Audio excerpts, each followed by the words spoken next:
বাংলা আত্মনির্ভর হবে তখনই যখন আপনি বাংলাকে জেতাবেন। 18টা সিটে তো বিজেপি জিতেছিল, সেই 18টা সিট ধরে দেখান তো কি করেছে, কি করেছে। যে মেট্রোটা এসে উদ্বোধন করছে ওটা আমার করে দেওয়া, টাকাও আমি দিয়ে গেছি, আর উনি ফিতে কাটছেন। লজ্জা করে না? 18টা এমপি জিতিয়েছিলেন বাংলার মানুষ, তারপর থেকে অত্যাচার শুরু করেছে। 2021-এ দেখেছেন অত্যাচার সব বন্ধ করে দিয়েছে বাংলার। আমাদের টাকা নিয়ে যাচ্ছে, আর আমাদের টাকা আমাদের ফেরত দিচ্ছে না। এই অবস্থা। রাস্তা উন্নয়ন বন্ধ। আমরা নিজেরা 22,000 পথশ্রী করে দিয়েছি, তার আগে 1 লাখের ওপর রাস্তা আমরা করেছি, আগামী দিন করব।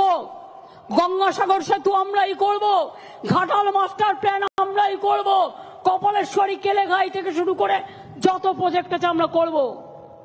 আমি উত্তরবঙ্গের মানুষকে বলি, দার্জিলিং হোক, রাজবংশী হোক, নেপালি হোক, গোর্খা হোক, ভূমিজ হোক, বাউরি হোক, বাগদি হোক, লোধা হোক, সবর হোক, তপশিলি হোক, আদিবাসী হোক, জয় জওয়ার হোক, ব্রাহ্মণ হোক, কায়স্থ হোক, শিখ হোক, খ্রিস্টান হোক, জৈন হোক, বৌদ্ধ হোক, আমরা সবার সাথে আছি।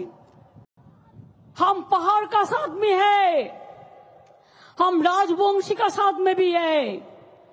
মতুয়া ভাই বোনেরা, বলো হরি হরি বলো আর বলেছিল ইলেকশনের পর আধার কার্ড কেটে নিয়েছিল আপনাদের।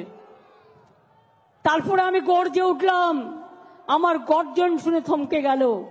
ইলেকশনের আগে বলবে কে দেবো, কে দেবে না, ওটা ব্যয় দেবে, তার মানে ব্যাকআউট করবে, এবং ইলেকশনের পরে আপনাদের সব কেড়ে নেওয়া হবে আর ওপার বাংলায় পাঠিয়ে দেওয়ার চেষ্টা